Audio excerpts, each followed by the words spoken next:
don't think I've hid my love for Spyro the Dragon. Aside from always talking about it, I spent over a year of my life hyping up every little morsel for the release of the Reignited Trilogy, which were remakes of the 3 original games we are talking about today. From the guessing of an eventual announcement, to getting an egg teasing the announcement, to speaking on every little detail that we got after the announcement. Even talking about merch, which I proceeded to buy all of it. To then even going to E3 to play the game early, both on the show floor, but even at a private event, seeing everything through to the release of the game. Spyro the Dragon means more to me than anything else. The original 3 games on the PS1 in the late 90s and the turn of the century became these core memories of being obsessed with them. This translated to a yearly thing where I would go through each game and complete them in their entirety, beating the game, collecting all the gems and various game collectibles and any side stuff that happens along the way. As I got older, this would happen multiple times in a year, for all 3 of them. I don't really care what brand new game of the week is coming out that I've been waiting for. I have Spyro to play for the 100th time. Today, I wanted to take a look at the original Spyro the Dragon trilogy on the PlayStation 1, my favorite game series of all time and my favorite trilogy of games. If you enjoy the video and would like to see me cover other Spyro games in the future, make sure to subscribe. Let's jump into the artisan's homeworld and begin our adventure. How do you feel?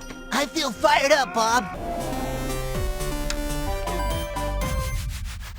Spyro the Dragon was made by Insomniac Games, a game studio created by Ted Price, a lifelong video game fan. I mean, who isn't, bud? On February 28, 1994, the studio was officially created, and by the end of June 94, Alex Hastings jumped aboard, who was a skilled computer programmer, along with his brother Brian not so long after that. But it wasn't exactly Insomniac just yet. They went by Extreme Software. Wow, that's pretty intense. But after a year, come to find out another company has that name, so it was time for a rebrand. They would come up with a list of names, but nothing quite fit until the name Insomniac came into play, and Ted said that they went with that because it suddenly makes sense. They started working on what their first game would be, wanting to follow a bit of the Doom clone trend at the time and the hype of first-person shooters. Coming up with a well-made enough basic demo of what this game would be was shown around, but it would be Mark Cerny, the executive producer at Universal Interactive Studios at the time, who would see this. He liked what he saw. This small team was able to make something functional enough for a nice proof of concept. Universal would help him see what this game would be all the way through, helping develop cutscenes and live action moments, funding the costs that come with developing a game, and taking care of the marketing. Originally, the game was going to be made for the Panasonic 3DO, but noticing the lackluster support that console was getting, Universal suggested a shift to the PlayStation, Sony's first home video game console, in an effort to really sell this game as best as they could. They spent the next month reworking the game for the PlayStation, and then, on November 30th, 1996, Disruptor would release to some pretty decent reviews, but unfortunately sold pretty poorly. This would change everything and lead to the purple-filled future. Because of the low sales of the game and Universal willing to partner with them again for the next game, the low morale led to the decision to shift focus from anything to do with Disruptor. Their next game could not be considered a Doom clone. They wanted to shift from an older demographic to being open for all ages, something a kid, teen, or adult can find enjoyment in. Sony was still fresh in the market and had just put out something in the family game market in 1996 with the release of the first Crash Bandicoot game. But Nintendo was dominating in this field. Mark Cerny recommended that the team should perhaps work on something with mascot appeal. Don't try and be Mario, make your own Mario. One of the people who worked on Disruptor's environments, Craig Stitt, had an idea. The game should focus on some form of anthropomorphic dragon, which combined with what Alex Hastings was already working on, a panoramic view-based game engine that would be perfect for an open-world game, paved the way forward from a more gritty game to what would be more open to everyone and lighthearted. Thus, Pete the Dragon was born. Yeah, that's Spyro's original name, and he was green. Disney, though, had their own thing called Pete's Dragon. The dragon there was green. So they rethought the idea, and thus Pyro the Dragon was born. Well, that's a little too dark for what they wanted, so why not Spyro the Dragon?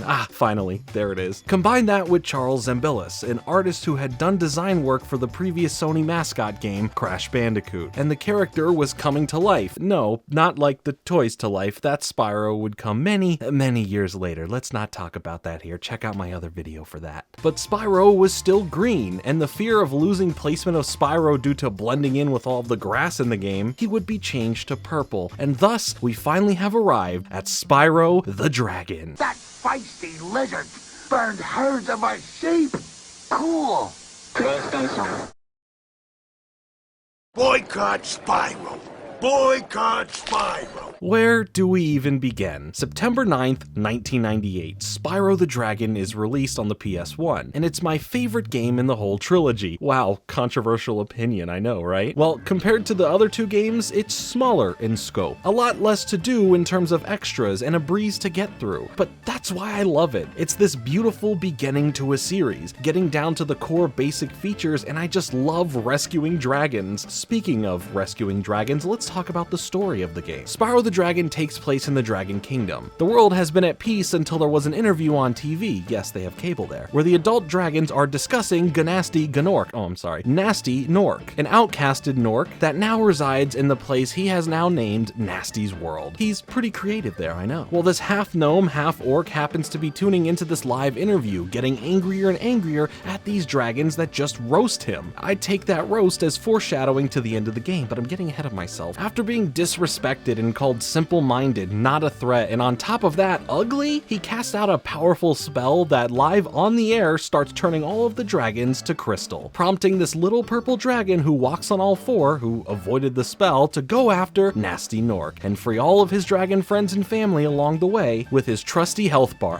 buddy, Sparks. Oh, and somehow during this, Nasty stole all of the dragon's treasure, so you'll be collecting back the gems on your journey. It's a very simple premise, and the game just gets going from there, starting you out in the first homeworld of the game, the Artisan's Homeworld, where you can rescue your first dragon, Nestor, who gives you that initial information for your journey ahead. As Spyro, you can charge, which serves as both running and bashing into enemies and chests, or just running into walls or barriers over and over again because it's funny. You can breathe fire for the same reasons as well, and can glide out of a jump. From there, you are free to tackle the game how you want, and for the most part, in order to leave the homeworld to get to the next one, you must rescue a certain number of dragons, but you don't need them all, but for endgame purposes, you probably should rescue them all. Also, to unlock the boss level of the homeworld, you have to rescue a certain amount of dragons as well. But for the rest of the portal or gateways, you are able to start where you want, even unlocking the secret one behind the waterfall by jumping on these stones in the correct order. But that's a flying mission, where your goal is to stay in the air without crashing into the water, as well as take out all these different sets of targets before the time runs out. In Artisans, the homeworld itself has dragons to rescue, gems to collect, and some Norks to take out. This is something you'll be doing in all the other homeworlds as well. You also have 5 realms in the homeworlds. Here, you have Stone Hill, Dark Hollow, Town Square, Sunny Flight, and Toasty. Sunny Flight is the flying time trial one we've already discussed, but the first 3 are the main realms you go to first before Toasty, which is the boss level. Each of these realms have their own dragons to rescue, treasure to collect, and some even have dragon eggs to collect. Stone Hill is pretty much your first basic level, and I love it. You really get to feel that open world feeling here, as you not only can run around these 2 main areas and explore around some different rooms and even a beach, but when you start hearing some taunting,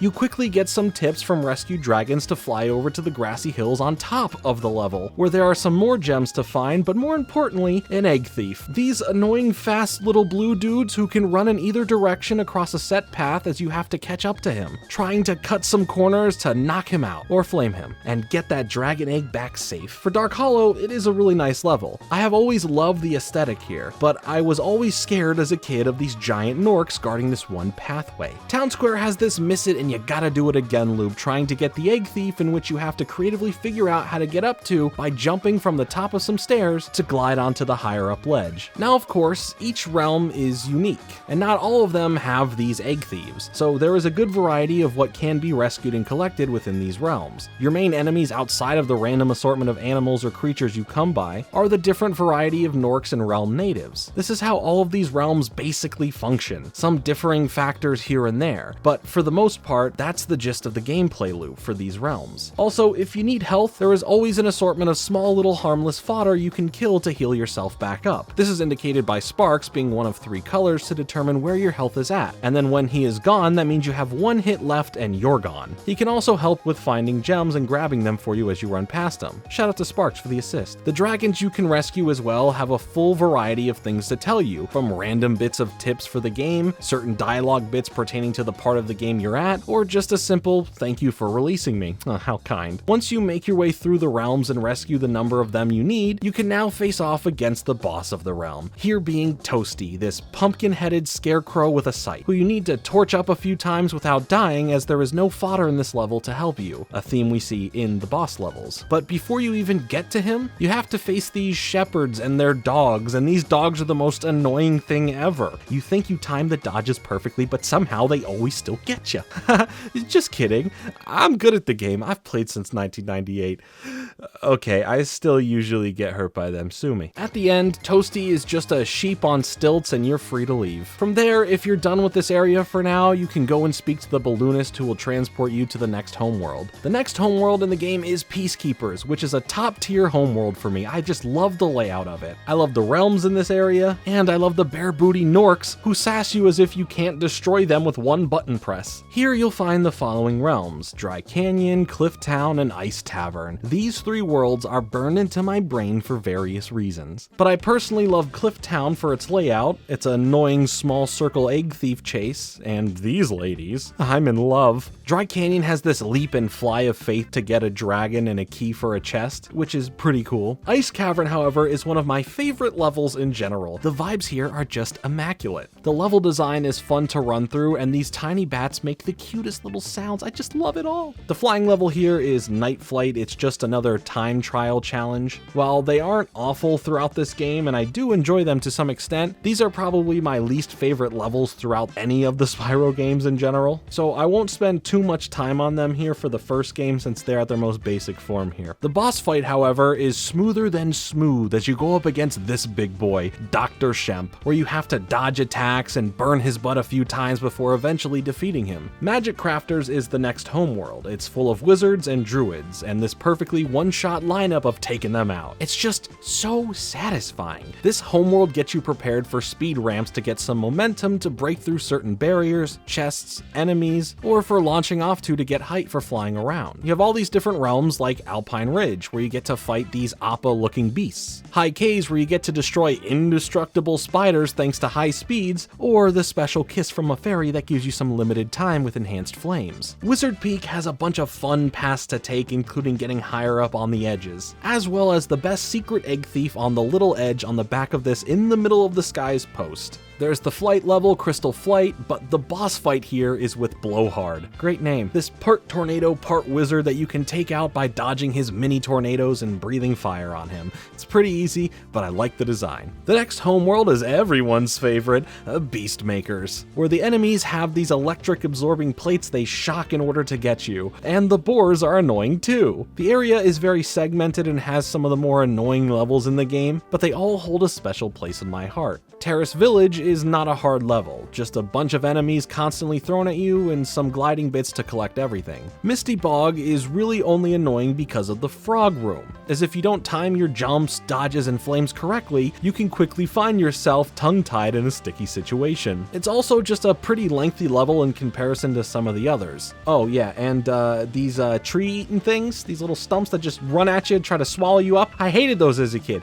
They just come out of nowhere, I was scared. And of course, there is Treetops, every speedrunner's favorite level, where you need to get from different tree areas to the others by combining the speed from multiple speed ramps wrapped around the trees, especially if you want to get to the furthest away area to collect everything. It's a good time. Wild Flight is there, and I particularly don't like this flight trial at all, but the boss fight here is top tier. Because of the design of Metalhead himself, the fight is pretty easy. Just knock down the poles when they're green and don't hit them when they're red. Now we make our way to the worst laid out homeworld, but the most colorful one, Dreamweavers. Some of the realms here truly gave me nightmares as a kid, and I love how detailed and filled these levels actually are. Dark Passage always gave me the creepy vibes from the tighter corridors, the transforming beasts, and and the death room that if you get it down perfectly, you feel like that one scene from the Kingsman movie where you just wreck shop. Also, get these Cupid things away from me. Lofty Castle has a lot to do and it's pretty loose with however you want to tackle it, but the setting for this whole level is just really cool visually. Haunted Towers has you getting more fairy kisses to take down these Ghost in the Shell knights, but the real challenge is breaking down all of the doors in this one room with a speed ramp, and then to get to the higher up stuff in the castle, performing a perfect run through on that ramp, out of the right door, and off of this one area to access a higher up platform. As annoying as doing all that is, I still love it. Icy Flight is your flying level here, and the boss fight here is for Jacques, the Jack out of the box bouncy boy who you just have to chase around the platforms until you get to the top with him. The boss fight isn't really a fight, nor that hard. It's all the other crap in the level that you have to deal with to get to him that I hate playing through every time I do. But now it's time for the final homeworld, the Nork Nexus, where some dragon heads are waiting for you to unlock. First, you tackle Nork Cove. It's another annoying level, at least to me, as I hate that I somehow always miss one gem and have to take some long route all the way around to go and find it. But it's fine.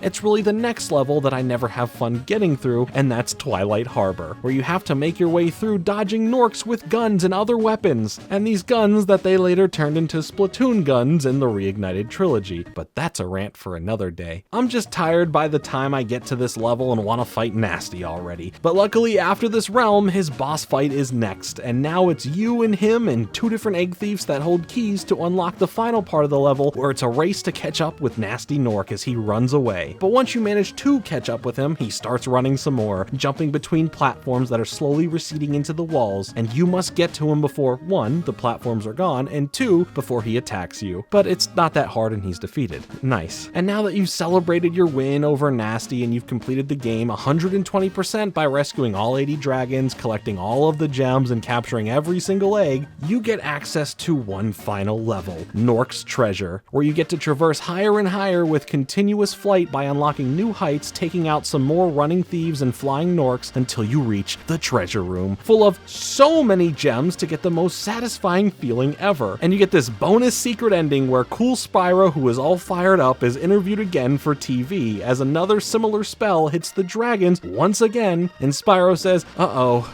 here we go again." Luckily, that's not the plot of the second game because Spyro desperately needs a vacation. I love this game so much. It's quick, it has a lot of my favorite level designs, and it brought me so much joy, spending countless hours with my dad playing this game. As a kid, if it weren't for him telling me to make sure I don't miss a single gem, I don't know if that mentality would have ever been instilled in me for how I play the game now. Like, I literally can't play through this game without impulsively doing so, every single time. It's a masterpiece from start to finish. Sure, I may not love every single level and there are some tedious moments, but to me, for this game, it's all part of the purple package. Except for the Japanese release of Spyro the Dragon, which has a completely different camera system, making the game far less enjoyable, but a decent challenge if you like to torture yourself, and that's why I own a copy. The music can't be forgotten either. It's also what makes it so iconic. Coming from the drummer of the Police, Stuart Copeland, this soundtrack rocks, and it's something I casually listen to on my own time while I work on videos, and in fact, my ringtone has been the main opening theme for Spyro for an uncountable amount of years at this point. I get so excited to hear the song, but sad that I have to potentially take a phone call. Also, the levels in the game all have their own unique feel. They look different, they feel different, the music hits different, all having their own form of beautifully done skies in the background. Aesthetic-wise, it's unmatched. Now that we've gone through the first game, let's take a look at the next game in the trilogy, Spyro 2 Ripto's Rage, or Gateway to Glimmer for those outside of the US.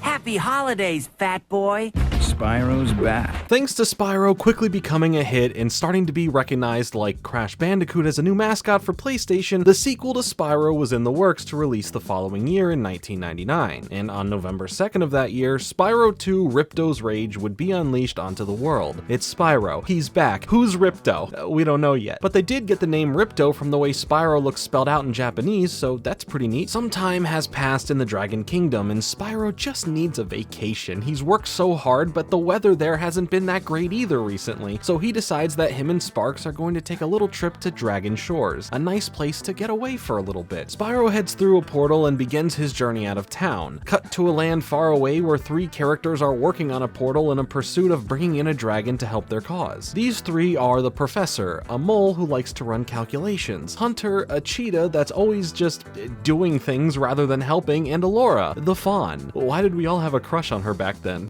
Fair point. Well, anyway, they needed a dragon to come help them stop Ripto, who we still haven't met yet. And in comes Spyro, who isn't aware of why he's here in this new strange land of Avalar. But quickly, Ripto and his minions show up as we see their first confrontation, and we see how clumsy Ripto truly is. How is he ever a threat? After he runs away for now, Alora gives Spyro some basic information and leaves you to start on your journey in the first realm of the game, Glimmer.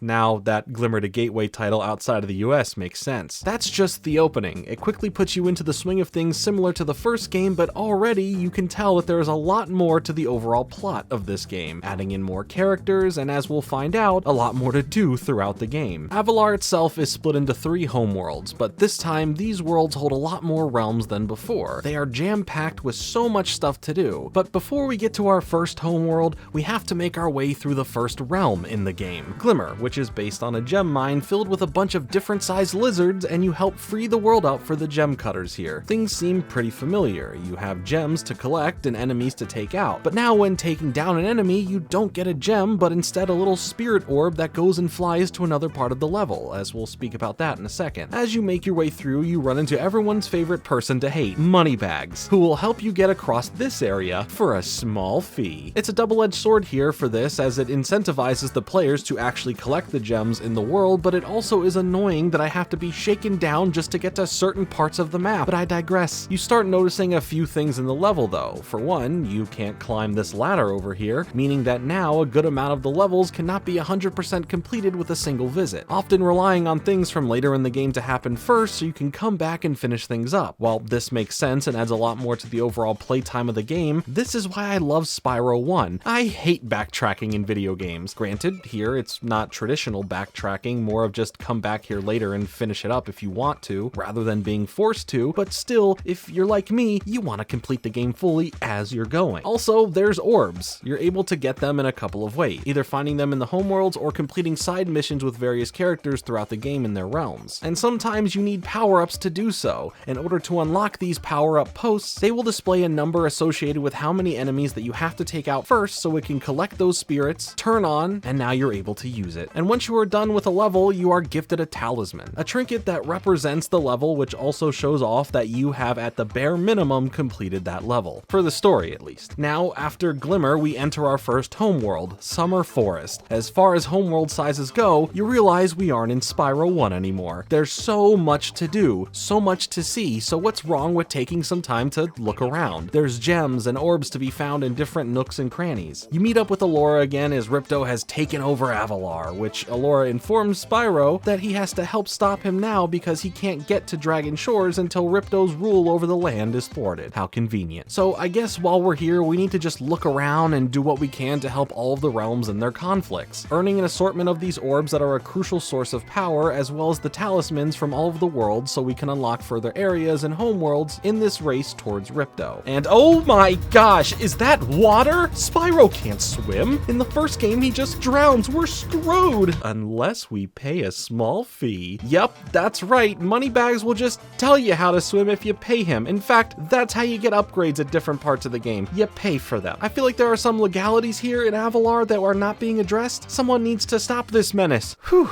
In due time.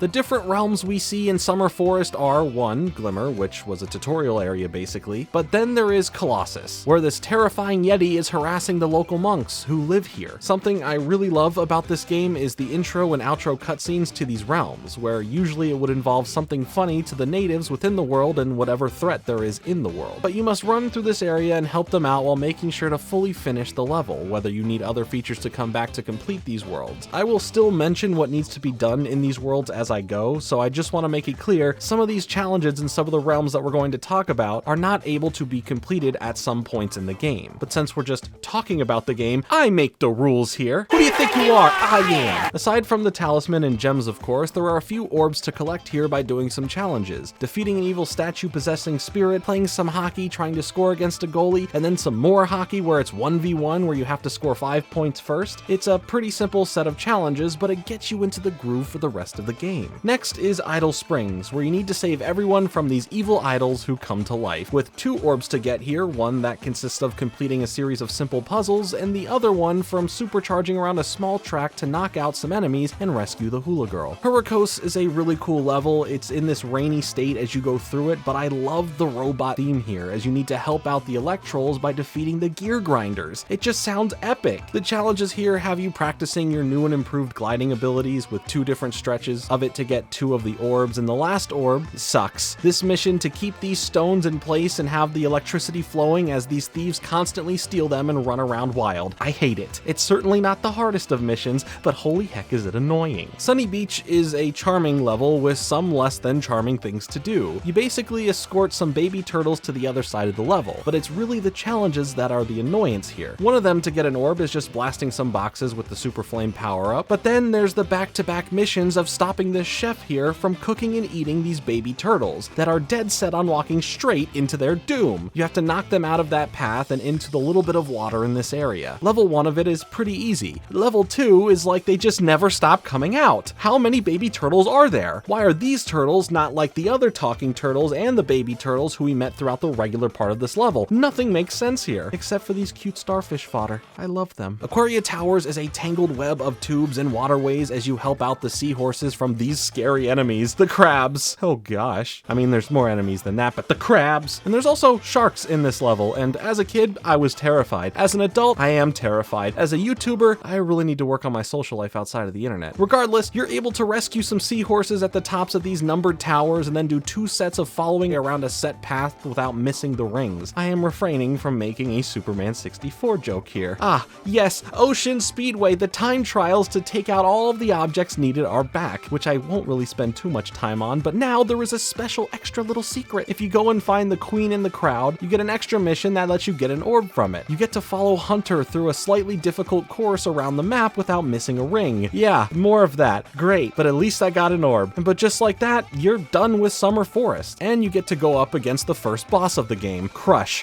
one of Ripto's minions. This boss battle is the easiest in the game, as it should be for being the first, but all you do is dodge Crush's attacks and strike at the opportune times, and then rocks fall on his head, essentially crushing him. Easy fight, but still fun. Luckily, you do get this cutscene as we go to the next homeworld where Moneybags is complaining about Ripto, but also basking in the enjoyment of having all of your hard-earned gems you keep having to pay him. But it's all good because Ripto scares him and he falls off a high ledge. Take that, you scamming teddy bear. Now we enter my favorite homeworld in the entire series of Spyro. The soundtrack here is incredible. It's melodic, and I just love all of the stuff here that there is to do. It's the biggest homeworld in the game, and the amount of secrets to find add up to just being such a cool area. Plus here you get to do the big glide from the top of the castle. That's the most satisfying thing ever. Our first realm here is Skelos Badlands, probably one of, if not the most iconic level from this game. It's literally what most people recall when looking back on it. Now I wait for the comments being rude to me claiming that they recall some other level more. Stop lying to yourselves. I'll only agree that you're right if you subscribe and hit the like button. I'm a weak man. The whole level gets prehistoric when you have to help out some local cavemen as dinosaurs, lizards, what's the difference, are invading the area. There is quite a bit to do here, specifically saving all the villagers at one point from hatching lizards, and while again level 1 isn't too bad for this, you just have to make sure you know the new pattern pretty well or listen well to the hatching eggs for round 2, because oh man, there's nothing worse than not hearing one and all of a sudden it just cuts to one of the cavemen just being eaten. But the really special orb comes from finding all of these bones that were taken so you can put them back together to see the now dancing skeleton. While he really does break it down quite nicely, the logic here it makes no sense, and I love that. Crystal Glacier plays the opposite role where the level is all about ice, and you have to help unfreeze the locals. One orb challenge here is pretty cute and easy, and that's helping this little snow leopard named George eat and get back to his owner. But the other one here has you try and fly around a path, taking out these hanging and crawling around spider-like creatures, which should seem like a piece of cake, but you have a limited flight time, they take forever to respawn if you mess up, and maybe it's just a me thing, but this part always is a problem for me to get through. I just hate these things. Breeze Harbor, it's a breeze, is what a lot of people won't say, probably having one of the best aesthetics in the whole game. You must help the breeze builders defend off their realm from the landblubbers, who we will bring back up again shortly. It's a cool level, but it really is remembered for one reason and one reason only: the orb challenge, where you have to traverse yourself along a track trying not to hit dead ends, make sure you hit your jumps, and try not to hit explosives. And if you fail, you hear the famous line, "Trouble with the trolley, eh?" But I never really find myself having any issues with this orb mission anymore. I've done it so many times it's like second nature to me, but everyone at some point had trouble here with the trolley. It's okay to admit that. The other challenge is to blow up these creepy looking landmines. It's pretty easy to do, just aim the cannon at them and hit them. The counterpart to Breeze Harbor is Zephyr, where we see the other side of the war going on, where here you have to help the landblubbers defend themselves from the breeze builders. Spyro really playing for both teams out here. There are 4 orb challenges though. Well, there's 2 that are 2-parters resulting in 4 orbs, but these suck. I hate all of these challenges, from trying to get all of these cowlicks back into their pen, to spitting out seeds to traverse up to help out Romeo the landblubber and Juliet the breeze builder reunite. Okay, it's kinda cute, you won me over. Once you unlock the ability to climb ladders, you'll get access to a bunch more of the homeworld, new realms, and backtracking opportunities. Another iconic level you face right away at the top of climbing the side of the castle is Scorch, where you help these 2 odd children, Handel and Greta, reunite. And then you can't miss out on the orb challenges here. One that can be pretty annoying if you don't time it right is helping Hunter catch monkeys in a barrel, and the other is facing off against Bombo, the flag keeper. 3 times, mind you, as each time the race to dodge his attacks and make it to the end to defeat him gets longer and longer. Fracture Hills is another really vibey area where you get a lot of bagpipe playing as you rescue the people who are turned to stone, and there's also these indestructible earth shapers, unless you hit them into lava. One of the orbs here has you running around a track after getting a supercharged boost to ram the door open and freeing a fawn, while the other 2 made you probably want to pull your hair out. First, to help Hunter get unstuck from the ground, you have to help escort the not-so-smart alchemist to him. I say that as you have to help him walk around the earth shapers without getting attacked by one. The problem is, he walks in the worst path ever, instead of just turning to the side and walking straight over to Hunter. Why? Later, after you unlock the head bash ability, you then have to help Hunter take out the rest of the earth shapers. At this point, are we even going to question why Hunter has all of these orbs and why I have to earn them from him when he's supposed to be on the same side and helping me? Yes? No?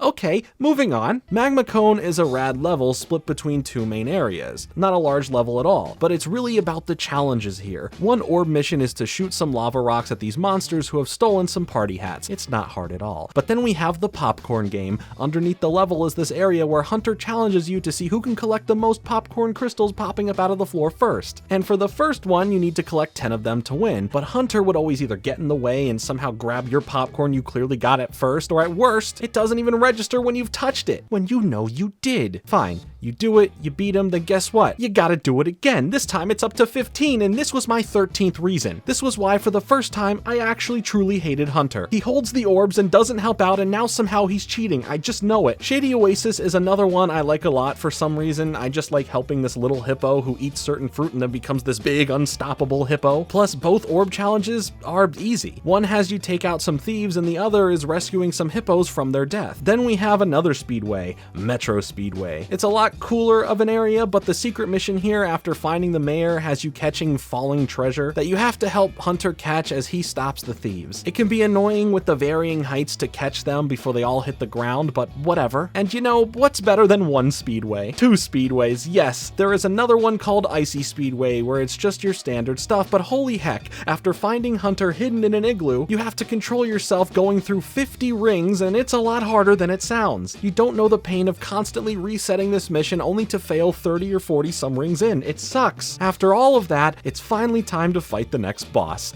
Gulp, where it's a lot longer of a fight and a bit more difficult. You have to dodge all of Gulp's different attacks and use power-ups to hurt him. It's basic in concept, annoying in execution, but regardless, you eventually defeat him. It seems things are back to normal now. You won. Allura says you did it, and she even helps you throw a little vacation, giving you a chair. What a nice gesture. But Allura can't join you as she needs to go assist the professor in Winter Tundra, the 3rd homeworld, to fix up the portal to help bring you home. Spyro, though, after snoozing off for 1 second, decides that, oh, maybe I should follow Allura. But before this happy ending comes, Ripto shows up one final time to stop this from happening as he takes this big gem as his new scepter, and Hunter, well, he doesn't help at all. I knew knew he's a big fluffball of evil. And also a double screw you to Moneybags for selling Ripto these bombs he uses to ruin everything here in the first place. Boo. Boo the lot of you. Ripto takes residence here now, taking over the Winter Tundra and awaits your fight. But now at Winter Tundra, you don't need any more talismans. The realms here are beyond that point, so it's really just about collecting the orbs. Winter Tundra itself is the smallest of all the homeworlds, almost reminiscent of the first game having a very small ending homeworld. Mystic Marsh is one of the weirdest levels, from its layout to the challenges to the vibes. Nothing feels like it should be here, but regardless, there are a few orbs to get. Instead of talismans now, you get an orb for just playing through the level. The other two are a bit different. This explorer here needs your help fixing a car, but these kangaroo thieves stole the spark plugs, so now you have to chase them down and collect them back from them. Some are easier than others, and the final orb is this random trading list to help the professor. You need to take an egg and put it in the bird's nest, which gives you a seed. You take that seed, you spit it into a pot, you then get a rubber duck that you give to a real duck. The duck gives you a turnip. You put the turnip in the cooking pot, which gives you a gold coin that you then toss in a fountain, resulting in you getting the professor's pencil back for him. Why not? I have always had a love for Cloud Temples. The level just has such a nice feel to it. You get to use the super freeze power here to time perfectly freezing these little menaces to use them as platforms, but the orbs here are pretty slick. Of course, the one you get for beating the level is easy enough, but you get one for freezing those little burning balls of chaos to ring some bells, and the other is a classic. You have to sneakily follow Agent Zero to his secret hideout, and you're given this secret decoder. It's just an orb, but I love this guy. Robotica Farms has a really cool level overall. It's robot farm life. It's dope, with the orbs here having you beat the level, take care of flying pests, and then supercharge on a track to clear all the pumpkins in your way. Metropolis takes you to this futuristic world where these droids need your help from space farm animals, space laser cows, flying UFO sheep, and these little rocket launching piggies. Lots to do here in this realm, as there are a lot of gems to collect, and with 2 orb missions revolving around taking some flying UFO sheep out. You do get access to Constant Flight and Super Flame, and you feel so powerful. There are 2 waves of it, so there's 2 orbs there, plus beating the level, and then there's playing past the bomb back and forth with this Ox on Ice, which depending on how the bombs are tossed at you to throw back can be very simple or very annoying. Our final speedway is Canyon Speedway, and the secret mission for the orb here is flying around in a little plane shooting down all of these blimps without missing one. Can be easy, can also be just as easy to miss one. But after all of that, it is finally time for you to get up and go against Ripto himself in the ultimate fight of the game. There are 3 stages to this boss fight. First, you and Ripto run around this arena trying to collect special orbs that are dropped on the arena, thanks Hunter, but Ripto can collect these orbs as well for power-ups. Whose side are you on, man? Anyway, you collect enough to have a powerful attacks to get through this phase, and boom, he resurrects Gulp.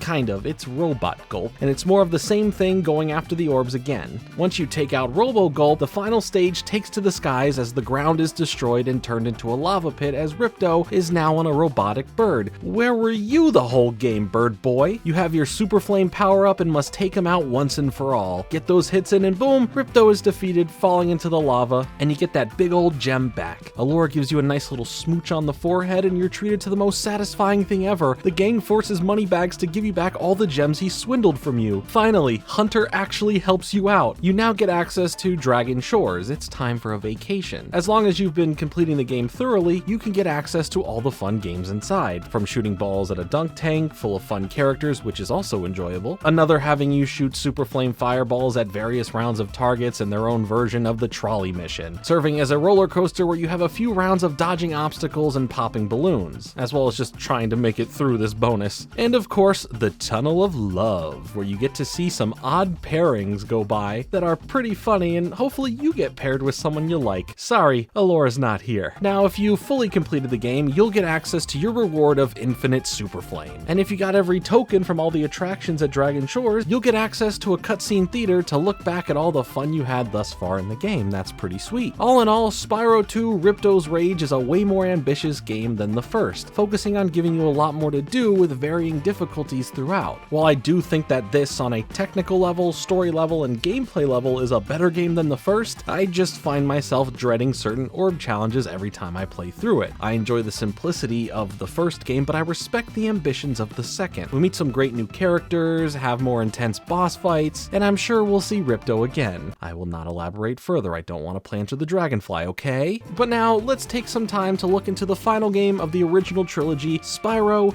Year of the Dragon. Spyro, Year of the Dragon's Castle Quest sweepstakes, and you could win the grand prize, a trip to a real castle in England. Spyro's back. Can you take the heat? The finale of the Spyro PlayStation Trilogy is built on all of the success the new Spyro franchise was having. Releasing a year later on October 10th, 2000, Spyro Year of the Dragon would actually launch in the Chinese zodiac year of the Dragon, which will be coming back up again in 2024. Do I smell a new Spyro game launching that year?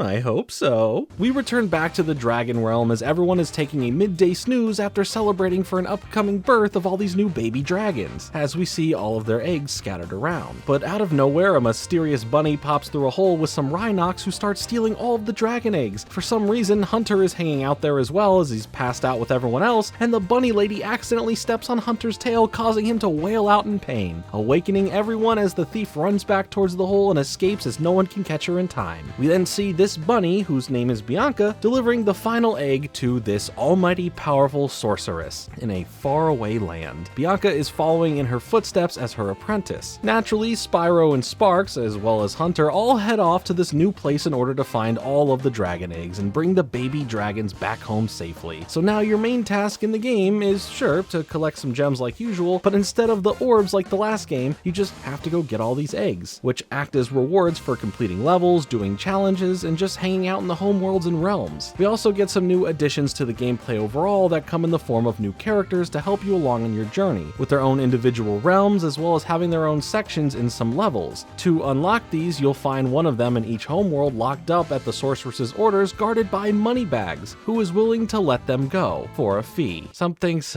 they just never change. Similar to the last game, there is a backtracking element for a bunch of levels that require you to have these characters unlocked, usually finding posts stating that you need help from someone you have or have not met yet to go through. So again, something I don't love, but I do understand why they're putting it in the game. But really, Spyro 3 is business as usual otherwise. It's Spyro at his best on the PlayStation 1. Having 2 games under their belt, Insomniac was able to craft a jam-packed game that feels pretty fleshed out. You, along with Hunter, enter into the first homeworld of the game, Sunrise Spring. The homeworld itself will have things for you to do and eggs for you to collect, with the portals to the realms being gated off by how many eggs you've collected so far. Right away, you are visited by Bianca, who warns you to not go through with rescuing the eggs and to turn away now. But this is Spyro, we can't just do that, we need the baby dragons back. And I'm not talking about the iconic Joey Wheeler Yu-Gi-Oh card, okay? Now, Sunny Villa is meant to be the first real realm that you go to, but since there is a Sheila mission involved here, I suggest that you rescue her and do her mission first. You meet her after paying the gem fee to do so. If you can't grab enough gems in the homeworld to do it, just run into Sunny Villa, grab a few gems early and dip out. But her realm is called Sheila's Alps, where she has the ability to jump really high, kick really hard, and do some awesome super slams. You make your way through this small mountain range, taking out enemies and finding a total of 3 eggs here. Each egg that you find has a baby that hatches from it as you rescue it, all of them being named and having some fun and adorable little animations. Once you finish this level up, Sheila is unlocked for you and can be used for missions that call for her. In the game, side challenges and missions are separated from the realms themselves, in these little pocket dimensions, as the levels in the game feel a lot bigger, and now these bonus areas aren't using the same space for the regular part of the level. For the sake of not backtracking ourselves, let's name the other playable characters you unlock now, since we will see some missions come up with them if we're going in order, and we'll get to their homeworlds as we go past them. After Sheila, your next unlocked character is my favorite, Sergeant Bird. The third homeworld will have you meet Bentley, and the final homeworld will have you introduced to Agent 9. All of them are unique in gameplay from each other and from Spyro, but let's continue our journey through the game. Now you head to Sunny Villa, a nice opening welcome to the rest of the game that showcases a bunch of things to do within a realm. First, the world itself here is a pretty small loop around, but inside there's a total of 6 eggs to find and earn. Sheila has a side mission here where you have to reach this high tower, taking out Rhinox to visit Rapunzel, but the other side mission this time for Spyro is pretty big. As it's the turn of the century, you need to have some form of skateboarding in it. Hunter gives you some challenges, one to take out all of the lizards around the skate park, and the other is to do the same thing in a time limit, but don't crash. You can also challenge the skate park point points earned in a time limit, but only for bragging rights. Spyro's tricks on the board that you can perform are just various spins in different ways. Its controls aren't the best, but it's still kind of fun to play. Cloud Spires has a beautiful, fun layout, cool enemies, and 6 more eggs to collect. The challenges here are very iconic to me. I love flaming these little fire seeds so they can run into the pot so that they can turn into a bright burning sun. Another challenge here has you stopping these spirits hanging around this bell tower, as well as an extra bonus of an egg thief there hanging out. Molten Crater is another smaller realm. It has a separate mission just for Sergeant Bird where he has to assemble some tiki heads back onto their bodies while surviving a bunch of obstacles along the way. And the other has 2 layers to it. One, just catch this egg thief going around this track. And the next one is supercharging on the track to catch the super fast egg thief. Seashell Shore has everything you need. Water, more water, a mini boss. Wait, what's a mini boss? That's interesting. Well, yeah, there's a bonus area where you go to and face off against Bluto, who operates a mechanical shark, and you get a mildly frustrating boat with a cannon on it to control. But I like the mini boss concept. But a lot more fun than that is the challenge to clean out a pipe where at high speed you go swimming through a tube, knocking through the bad guys and dodging anything that will stop you from reaching the egg at the end. Sheila gets another mission here as well, having to destroy the sand and metal blocks before the time is done so the native seals can blow up this fortress to get an egg. There's even another bonus egg here as well in this little area. Of course though, speedways are back with Mushroom Speedway, and I dislike them more now than ever. Having to do your usual thing, taking out a set number of items before the timer hits 0, but now we also have a race. These races will have you try to get from last to first within 3 laps around a set course, and you cannot miss any rings. Some items will come along the way to help slow down the competition. By that I mean you get a rocket and you shoot the rocket, but make sure to not miss any of the speed boosts that you fly by, because that's going to be your best bet for these races. They only get harder and a lot less fun from here, but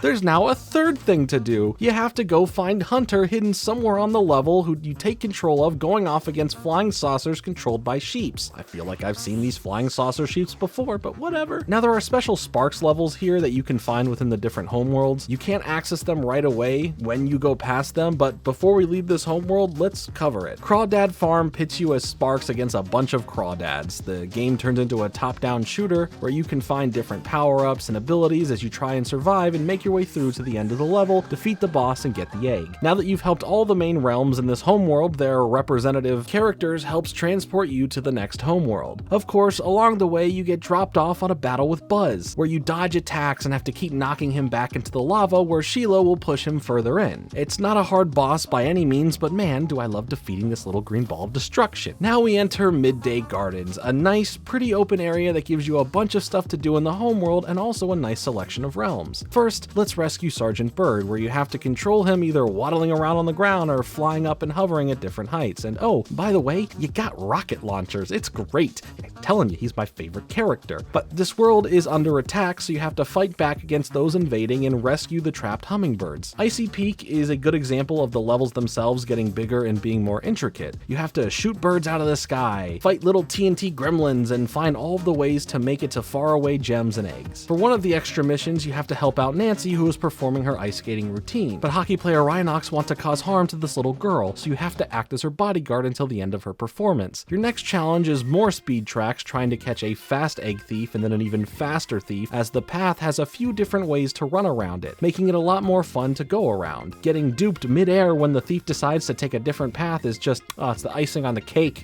Enchanted Towers, the embodiment of, wow, there's so much to do. The level design itself is pretty cool, split between a few different areas. But you get to go to another skate park and skate around with Hunter for an egg, and then whoop his furry butt when he steps to you for a point competition for another egg. You also get to help this lost wolf named Farley make his way back to his owner, similar to helping George in the last game. You do it safely by using a ball to play fetch and activate lifts. It's all cute and whatever. And what's better than getting to play as Sergeant Bird for another mission? Well, getting the whole map to play as him. He gets to help build another dancing caveman, finding bones around the area that you can't access as Spyro. It's a nice callback to the last game. Spooky Swamp is one I dread playing, but for one reason and one reason only, and I'll get to that in a second. But I do love the level design here. It's at atmospheric, has cool lighting. I'm PS1 polygonally impressed. We get another mini-boss here getting to fight a tired fella named Sleepyhead. This fight is so dang easy though. But you know what's not easy? Sheila's mission to help these little things is they need to escort bombs, but you have to squish mushrooms down that can spring back up and destroy rocks that are in their path, which just like the alchemists from the previous game, these dudes cannot walk in a straight line to avoid all of these problems. Whew, it's done. Oh, wait, then there's 2 of them? You gotta do it again along an even more annoying set path? I hate it, this mission sucks. I'm sorry, I'm not sorry. Bamboo Terrace is a visually pleasing realm as well. It is smaller in scope, but I love the layout. You make your way through it like usual, and there's even a nice little egg thief chase here. But on top of that, you have a shooting mission to help stop giant Rhinox from landing on villagers' homes and attacking them. The other mission is playing as Bentley, who needs to smash his way to the top of this heavily guarded hill. And next is the speedway for the homeworld,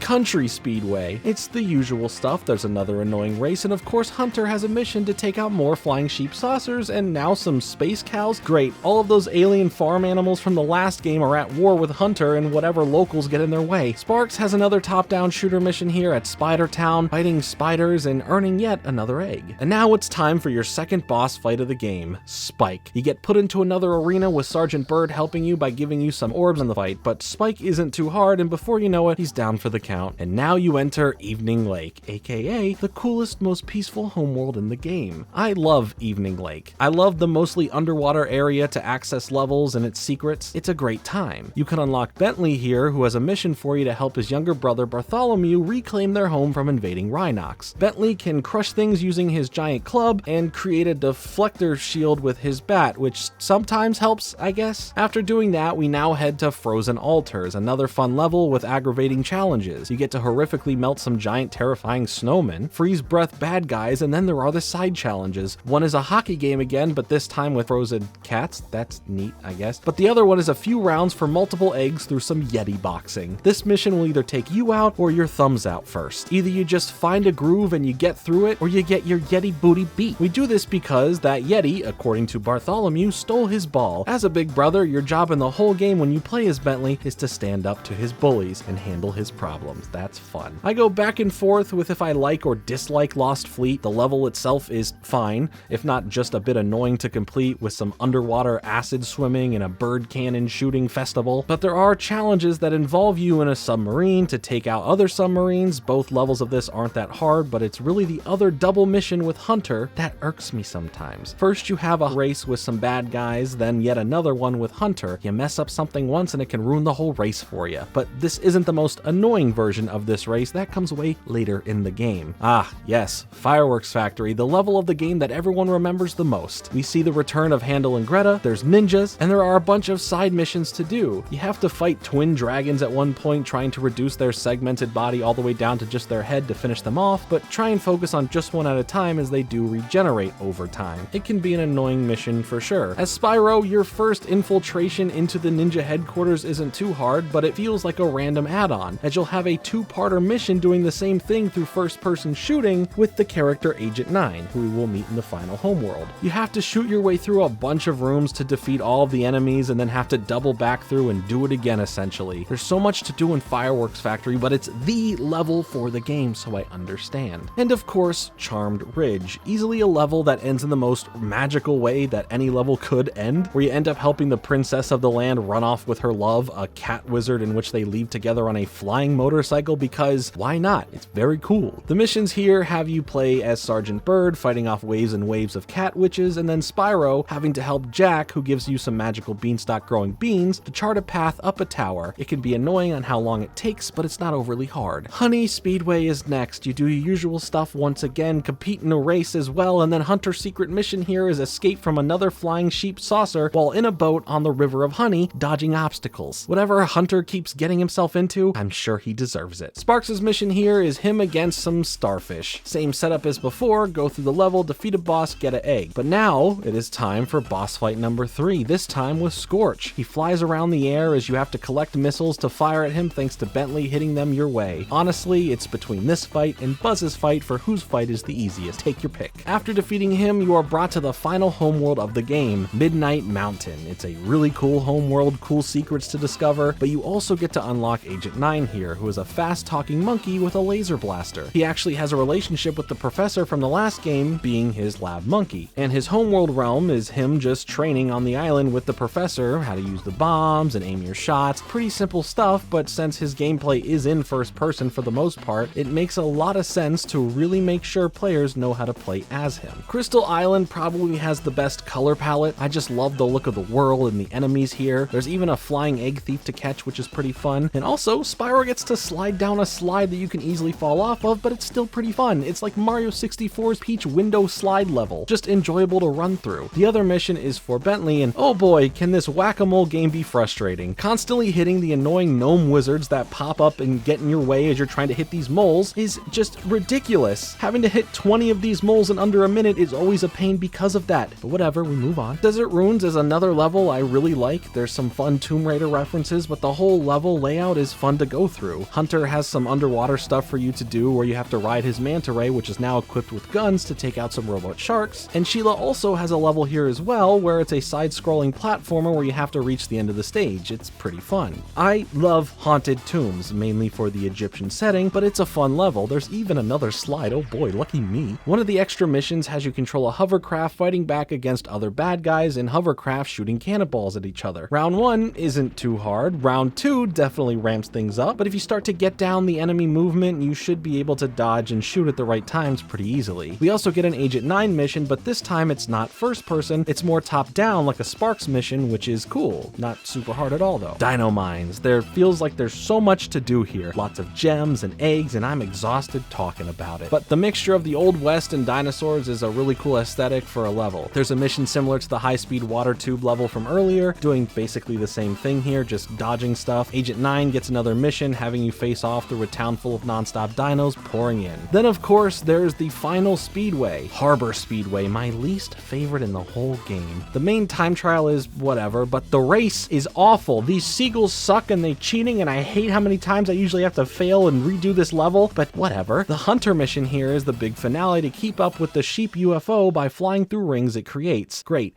Glad we're done with that. Sparks does his thing here too in the final mission fighting robots, specifically robotic bugs. Happy that Sparks has had more to do in this game over the others, and his levels are a nice break from the usual gameplay. And now we have reached the end. We get to the final fight with the sorceress, but before that, I wanted to touch back on the story of the game. Throughout it, we get a bunch of cutscenes revolving around Bianca and her struggles with morality, learning the true evil plans of the sorceress after going as far as to steal the eggs for her, as well as even kidnapping Hunter at one point before she has this heel turn moment to become a good guy and help out on the side of Spyro and Hunter. And after Hunter is done with his shift at Subway, he does make time to go on a date with her because they fancy one another. But I'm skipping ahead too far. Now at the fight, Agent 9 helps you by shooting down to use some cannons to get on and cause some damage, progressing to then some hovercrafts, and ultimately letting you pilot your own Spyro UFO to take her down and have her crash into the lava, just like Ripto. It's a pretty intense battle, the hardest in the whole game at least, but uh-oh, she may not be gone after all as her hand rises out of the lava. But who cares about that now? You beat the game, you get a nice long ending bit, messing around, making fun of the first game's interview bits, saying goodbye to all your new friends. Even Alora makes a cameo and asked if Spyro is ever going to come visit her sometime in Avalar. Okay, Spyro, I see you. I see you. Hunter and Bianca are definitely happy together, smooching and all that, but what now? You got all the baby dragons back so far that the game has allowed you to get, so I guess that means it's time for your reward for completing everything else in the game, the super bonus round area, where the hub itself has stuff to do, like catching some thieves so you can start unlocking different doors for the missions. One of them being the Hunter race I mentioned earlier, where it's you on a hoverboard facing off against some Yetis, and it's for sure, and I mean for sure, a lot harder than the last one, but not impossible. In the Reignited Trilogy, it's broken, however, but here it's at least doable. The next thing you unlock is Super Flame and Super Flying to take down more UFOs. And then the final door opens. Surprise, surprise, it's the sorceress. She's alive once more. And it's a saucer v saucer battle where you get a nice upgraded one from Bianca, and the sorceress is a lot more powerful now. But you can beat her. She falls into the acid, and now you get the final egg of the game to save. Number 150, Yin and Yang.